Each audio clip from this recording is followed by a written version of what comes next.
Nakakabilib at nakakaaliw po tignan na malalaki at kulay na parol sa Pampanga. Mabusisi nga raw ang proseso bago mabuo ang mga higanting parol. Saksi si Bam Alegre.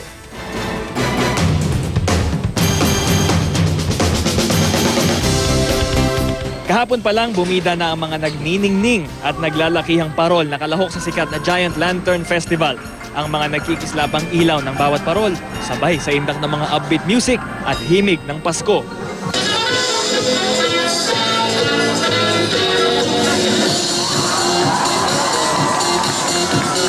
Kinikilala ang San Fernando, Pampanga bilang Christmas capital of the Philippines dahil sa naggagandahan nitong mga parol. At nagsimula daw yan sa pagitan ng 1904 hanggang 1908 sa Ligligan Parol o yung pagandahan ng mga parol. Pero bago yan, nagsimula talaga yan sa prosesyon ng mga maliliit na parol. Ang tawag nila dyan, Lobenas.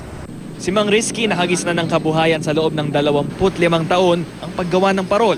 Marso pa lang pinaghahandaan na nilang maramihang paggawa ng parol. Sa isang linggo lang daw, kaya nilang maka-200 piraso. Sinisimulan ng parol sa paggawa ng frame o bakal na pundasyon. Sunod ang pagpipintura ng iba't ibang kulay. At huli, ang pagkakabit ng bumbilya at electrical system.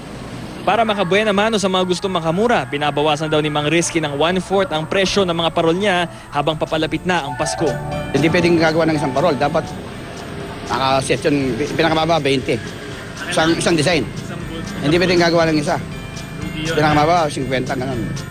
Depende sa laki, nagsisimula sa 1,000 pesos ang parol na gawa sa kapis. Bahagyang mas mura ang gawa sa bakal. Pero kung ihahambing daw sa nakaraang mga taon, mas matumal daw ang bentahan ngayong taon. Medyo matumal, hindi katulad nung last year. Yun, mas mabenta yung mga parol nun. Napekto ba yung bagyo? Ay, oo. Malaking epekto yung bagyong Yolanda. Sa kabila nito, patuloy pa rin daw na nagniningning ang industriya ng mga higanting parol ng San Fernando. Ako si Bam Alegre, ang inyong saksi.